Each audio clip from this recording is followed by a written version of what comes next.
What's up, everybody? This is Sam with SamShady Sports coming at you live for like the first time ever.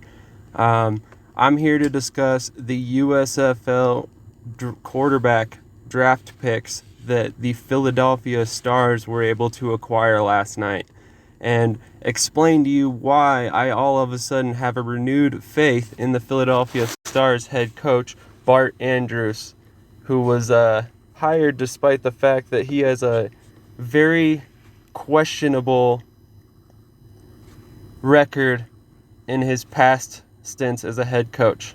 Let's get into it. Last night, we watched as Shea Patterson went first overall, tapping his Michigan roots to return to the Panthers, the Michigan franchise, under Jeff Fisher. The second overall pick was the man that I actually hoped would land with Philadelphia, Jordan Ta'amu, who ultimately goes to the Todd Haley-led Tampa Bay Bandits. Now, pick number 3 went to my Philadelphia Stars, and they chose to select Brian Scott. Now, I'm not going to lie, I have not followed the Spring League as closely as I probably should have prior to the USFL launch. I am about to go watch plenty of film of them now that I found out Brian Scott was an absolute beast in the Spring League.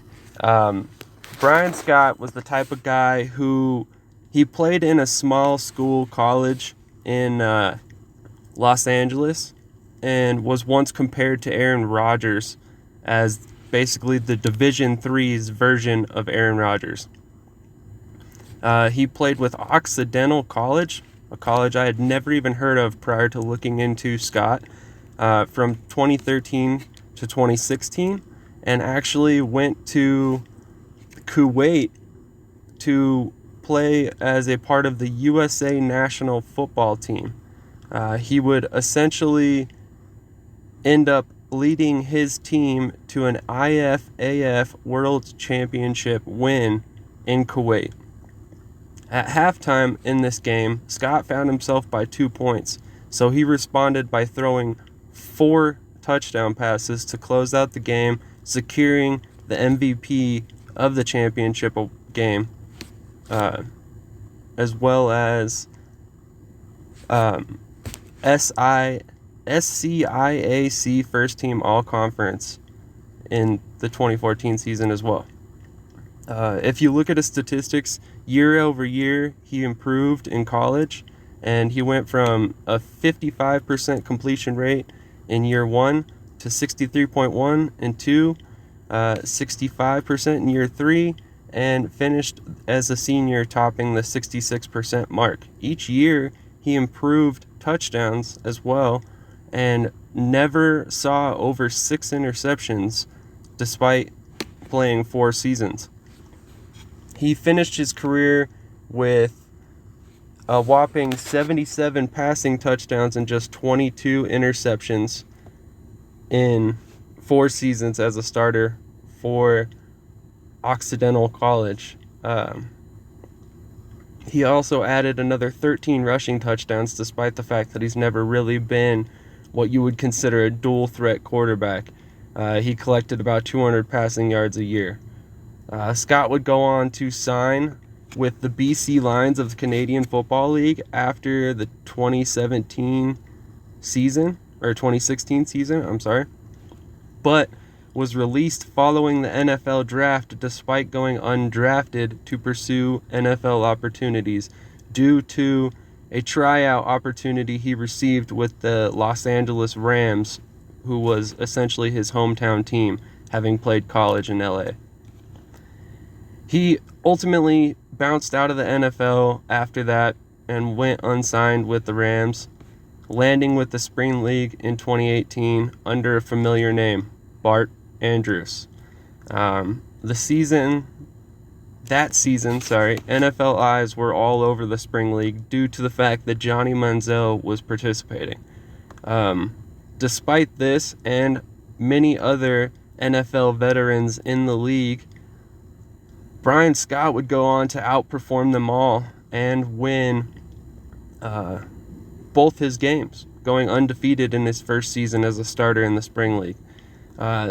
This helped his potential NFL opportunities, and he would go on to try out with several different NFL teams, including, I think it was the Falcons and the Chiefs. But unfortunately, he did not land with either team, and he went back to the spring league for the 2020 season, the spring league for the 2020 season. He had a stint with the CFL as well, signing it on the practice roster before signing a futures deal for the 2020 season. But if you know anything about the CFL, the 2020 season was canceled.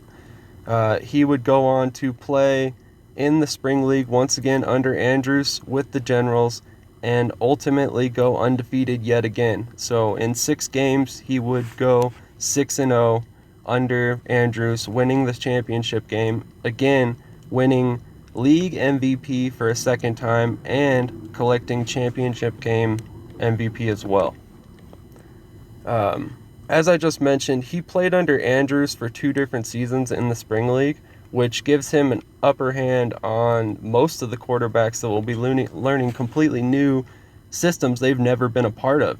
As if that wasn't rare enough, the second quarterback that Andrews was able to select was Case Cookus, another NFL hopeful who had attempted to latch on with 4 different teams over a 2-year span.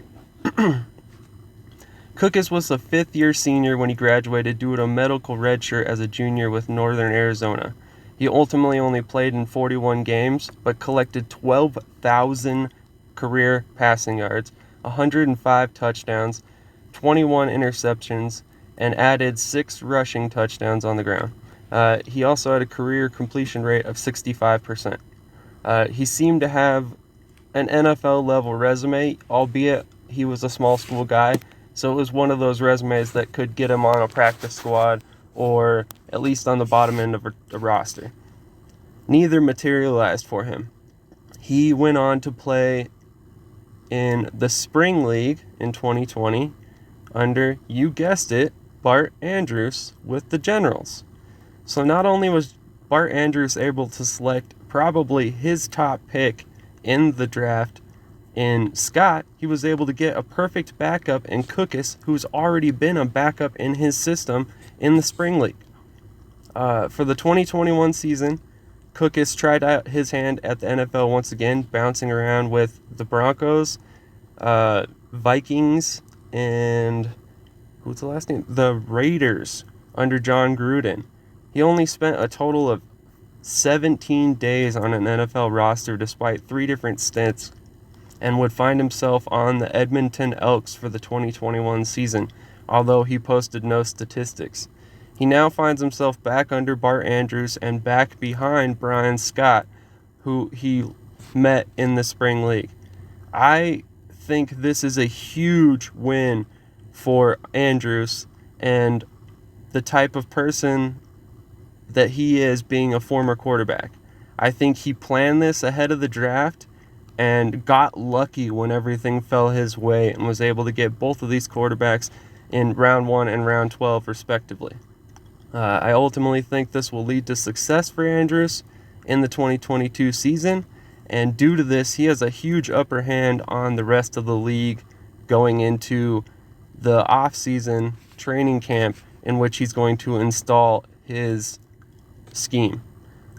That's all I've got for you guys today. I just wanted to bring this before the second day of the draft kicks off. I hope you liked what you saw, and hopefully I will be posting more stuff on Twitch in the future.